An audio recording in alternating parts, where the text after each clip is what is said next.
When 13-year-old Emmanuel Dubois boards a luxury flight alone, he expects nothing more than a peaceful trip home. Dressed simply and soft-spoken, he doesn't stand out, and that's exactly why he's targeted. Ordered to give up his VIP seat without reason, Emmanuel faces a humiliating confrontation from the flight crew.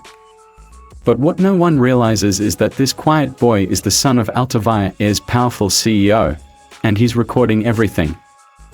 What follows is a high-altitude reckoning, one phone call, a dramatic mid-boarding shakeup, and a global airline forced to face its own reflection.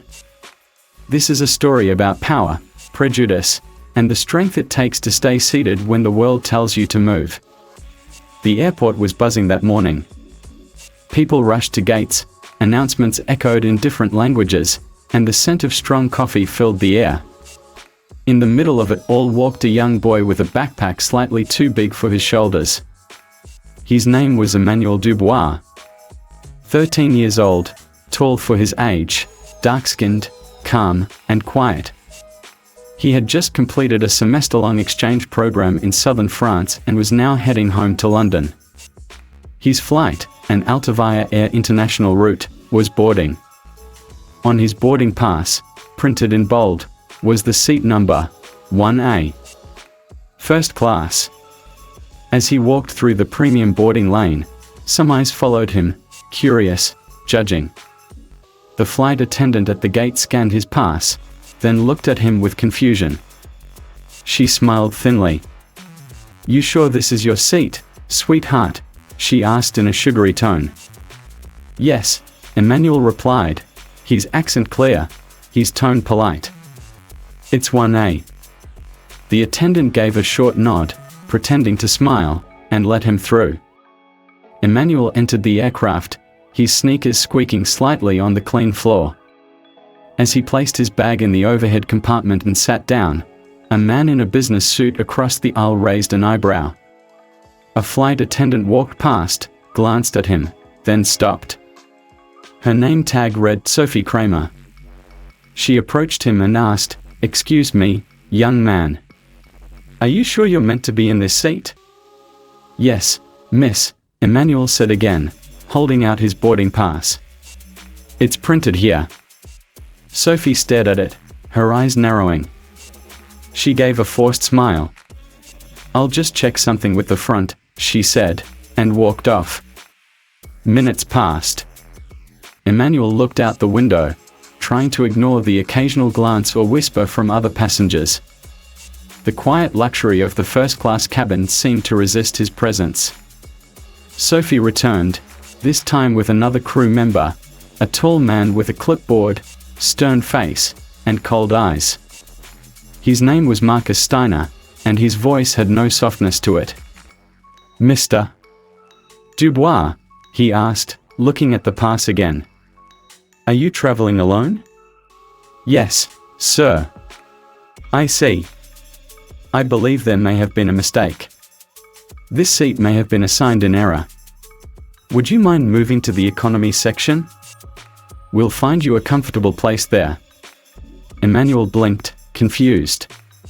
"But this is my seat. My dad booked it." The man nodded, but not kindly. "Yes, of course, but sometimes these things happen. I'm sure you'll be more comfortable in the back." The cabin grew tense. A few heads turned. The businessman across the aisle looked away, pretending not to listen. Something was wrong, Emmanuel could feel it. But he didn't raise his voice.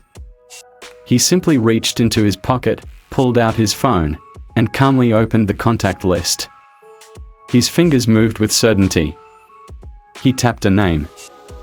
"Hi, Papa," he said softly. "It's me. Something weird is happening on the plane." The story was just beginning. Leon Dubois was sitting in his office on the top floor of the Altavia Air headquarters in Zurich when his private line rang. He never ignored that number. It was Emmanuel's. He answered instantly. "Papa, they're asking me to leave my seat. They said there was a mistake." Leon sat up straight. "What seat are you in?" "First class." 1A, like you booked. Leon's voice dropped in tone. Calm, but iron sharp. Who is asking you to move? Emmanuel turned his head slightly, lowering his voice. A flight attendant named Sophie and a supervisor called Marcus. Leon was already typing names into his laptop. Listen to me. Stay seated.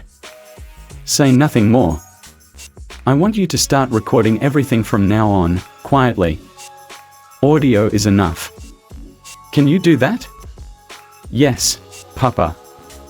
Leon hung up and pressed a button on his desk. His assistant appeared within seconds. Get me Altavia Air Flight A378. Put me through to the ground control tower. Now. The room came alive. Leon's calm exterior masked a growing fire inside him. He had built this airline from the ground up. He had faced regulators, markets, and competition. But nothing made his blood boil more than seeing his son being humiliated. Back on the plane, Sophie returned once again, crouching slightly by Emmanuel's seat. I'm afraid we'll need you to move now, dear. There's a passenger who just arrived. He's expecting this seat. Emmanuel didn't respond. His phone was recording. Every word, every condescending smile, every passive-aggressive phrase. Marcus stood behind Sophie, arms crossed, his expression bored. It's not a request anymore, Marcus said flatly. You can cooperate, or we'll have security escort you. Other passengers were now fully watching.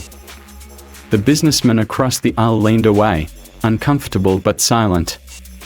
No one said a word in Emmanuel's defense. But before anything more could happen, a ding sounded overhead. A calm but urgent voice came through the intercom.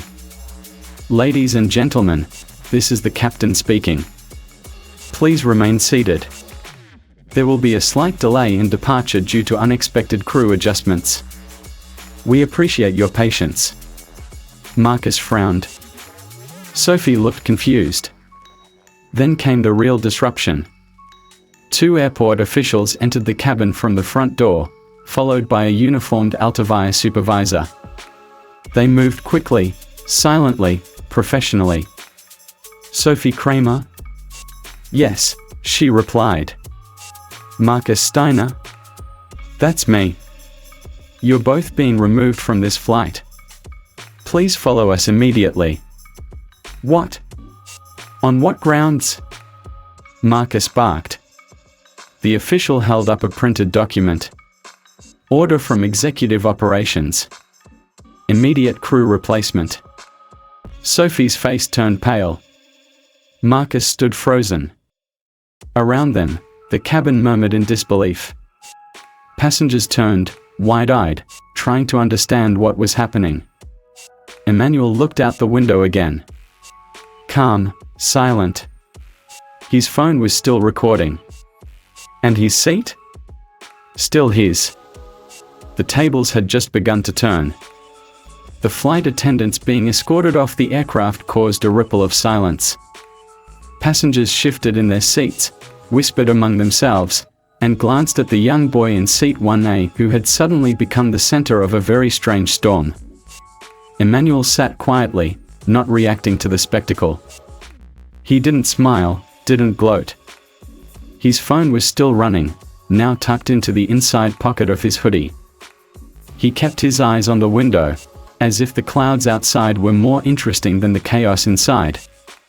Minutes later, a new crew entered the cabin. The uniforms looked the same, but everything about them felt different. Polite, efficient, alert. A new head attendant, a woman named Elena Bianchi, approached Emmanuel with a clipboard in hand. She stopped by his seat, crouched gently, and spoke in a soft, respectful tone. Monsieur Dubois, she said, using the formal French address. We would like to apologize on behalf of Altavia Air for the inconvenience earlier. There will be no further interruptions. If there's anything you need, please let us know. Emmanuel nodded, saying nothing. The calm in his voice earlier had already said enough. Elena stood, straightened her blazer, and walked away with the quiet efficiency of someone who knew exactly why she had been called in, and what was at stake. A flight manager walked down the aisle and whispered something to the captain, who then made another announcement. "Ladies and gentlemen, thank you for your patience. We are now ready for departure. Our flight today will last approximately 2 hours and 20 minutes. We remind you to keep your seatbelts fastened, and we hope you enjoy your journey with Altavia Air." As the aircraft began to move, passengers settled in, though the tension hadn't fully left the air. Across the aisle, the businessman, the same one who had raised an eyebrow earlier, leaned slightly toward Emmanuel. "Quite the scene," he muttered. Emmanuel glanced at him. The man offered a half smile. "Didn't expect all that," he said, "but good on you, kid." Emmanuel didn't answer. He just nodded once. Half an hour into the flight, the new crew moved through the cabin, offering drinks and meals. Emmanuel was served first, with a quiet Mr. Dubois and a smile. No fake kindness. Just clear, professional respect. But the whispers hadn't stopped. People in nearby seats were now connecting the dots.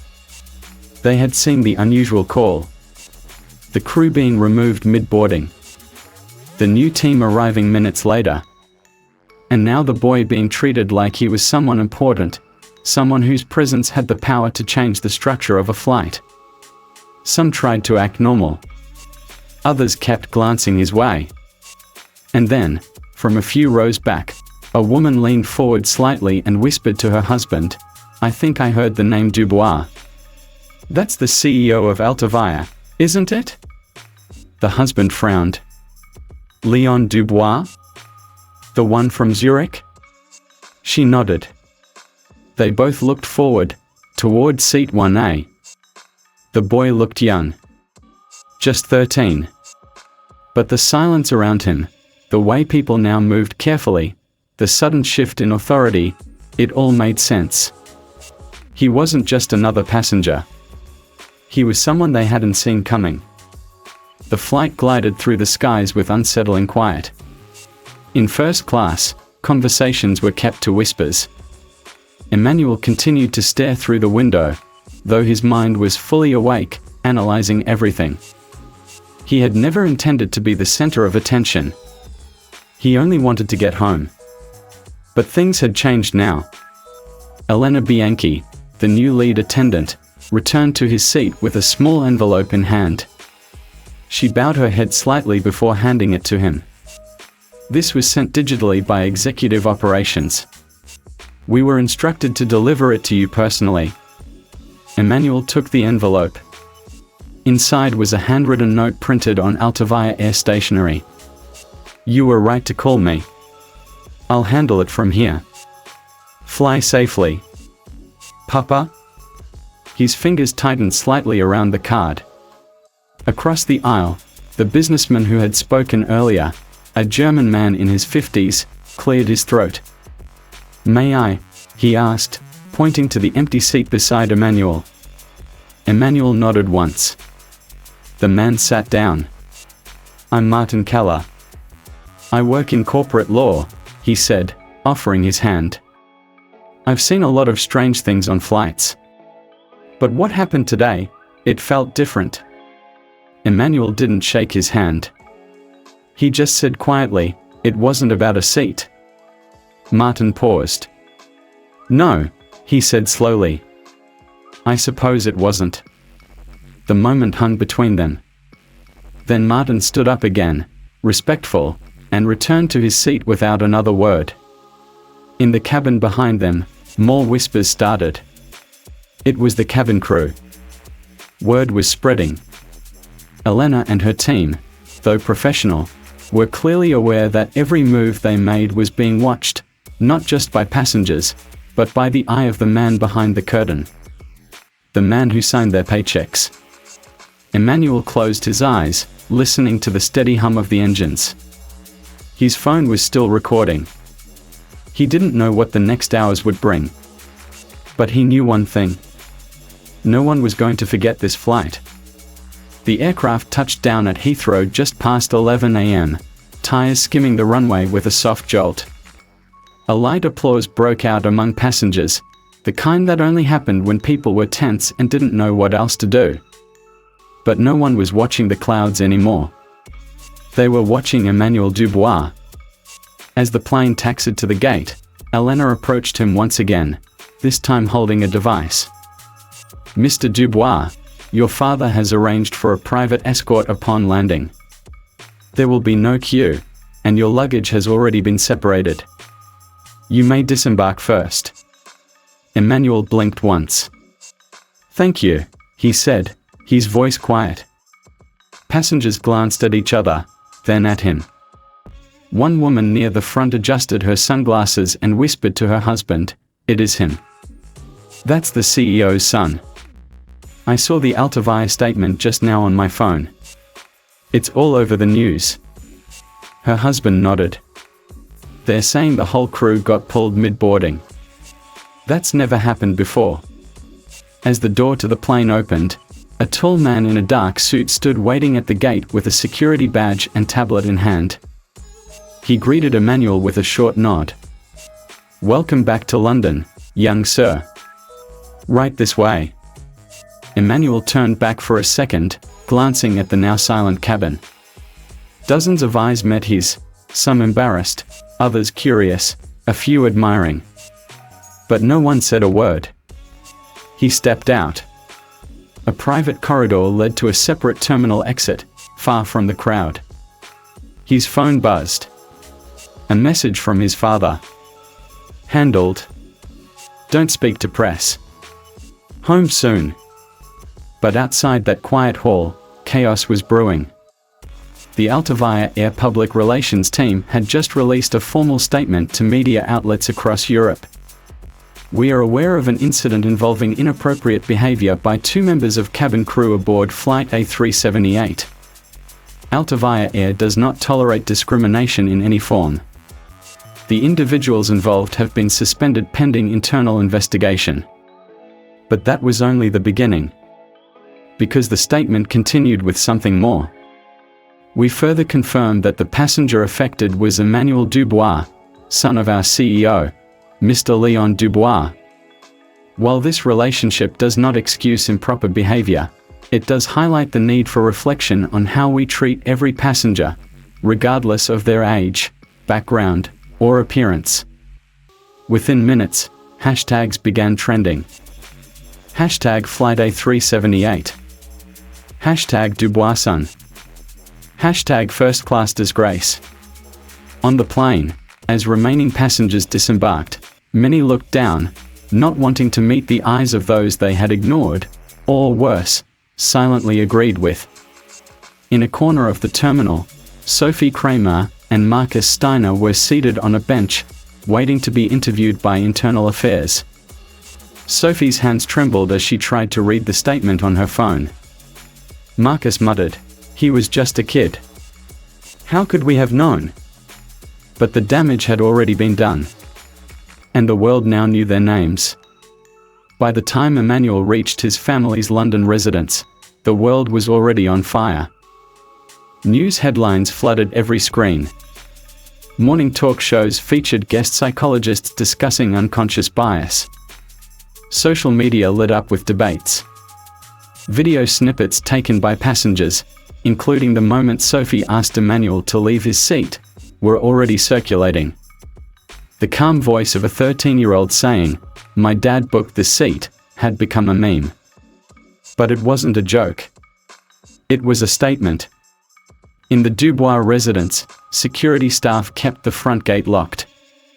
Reporters gathered outside with long-lens cameras, hoping for a glimpse of the boy who had quietly brought an airline's power structure to its knees, not through rage, but through restraint. Inside, Emmanuel sat in the sunroom, sipping orange juice while his father paced across the marble floor, phone in hand. "No," Leon Dubois said coldly into the receiver. "I don't want a private settlement. This is not about money. This is about message. It's going public." He ended the call and finally turned to face his son. "You did well," Leon said. "Very well." Emmanuel looked at him, uncertain. "I didn't do anything." "That's exactly why it worked." Leon sat across from him and leaned forward. "They saw you as someone who didn't belong. And they forgot that belonging isn't about appearance. It's about truth. And when truth sits quietly in first class, the lie becomes louder than ever." Emmanuel didn't reply. He didn't need to. Meanwhile, Altavia's boardroom in Zurich had erupted into emergency meetings. Investors were furious, not because of the scandal, but because it had exposed a weakness in the airline's culture. A weakness that could no longer be hidden. Sophie and Marcus, now suspended indefinitely, had each received official notices. Internal interviews had begun. Sophie wept when questioned. Marcus remained silent. The defenders claimed it was a misunderstanding. But the recording said otherwise. Emmanuel's calm voice. Their insistence. The threat of force. It had all been captured, word for word. And now the entire industry was watching. Airlines worldwide were re-evaluating their crew training programs. Diversity teams were being called into late-night Zoom calls. High-ranking executives whispered to each other, wondering who might be the next Emmanuel Dubois sitting quietly in seat 1A. At school, Emmanuel's classmates had already begun texting. Some were stunned. Others proud. A few tried to joke about it, but none dared speak of it casually. He wasn't just the CEO's son anymore. He was the kid who didn't flinch when the system tried to push him down. And in doing so, he broke the silence for countless others. Weeks had passed since the incident aboard Flight A378. The buzz was no longer just a trending story, it had become a movement. Airlines across Europe launched new internal audit programs. Diversity training wasn't optional anymore. Altavia Air introduced the Emmanuel Protocol, a mandatory crew briefing before every flight, designed to remind staff that every passenger is a priority, not based on wealth, race, or status, but on principle. The boy behind the change? He stayed out of the spotlight. Emmanuel declined all interviews. He didn't appear on camera, didn't sign brand deals. The world kept asking for his face, his voice, but he gave them only silence. His father, Leon Dubois, spoke just once in a formal statement. "My son didn't intend to make headlines. He simply refused to accept humiliation." What happened afterward? Was the world listening? In classrooms, students discussed the story during ethics lessons. In boardrooms, executives repeated his name as a warning and a reminder. And online, a new quote began circulating, a line Emmanuel had written quietly in his journal, leaked anonymously. Sometimes power doesn't look like a loud voice or a raised hand. Sometimes, power looks like staying seated.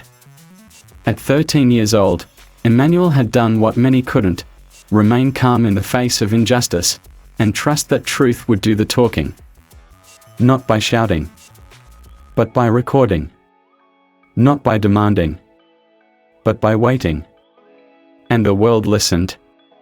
Moral of the story. This fictional tale was created to mirror real challenges that still exist in many places. It teaches us that respect is not given based on someone's age, skin color, or background, it must be a right for all.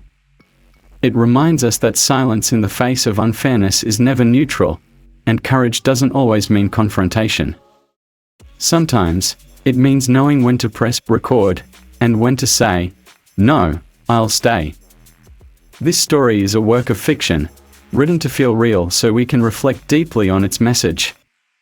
All characters, names, and events are fictional, and any resemblance to real persons is purely coincidental. Thank you for listening to this story. If you enjoyed the message and the journey, please consider leaving a comment, hitting the like button, and subscribing for more powerful narratives like this one. Your support helps stories like this reach more people.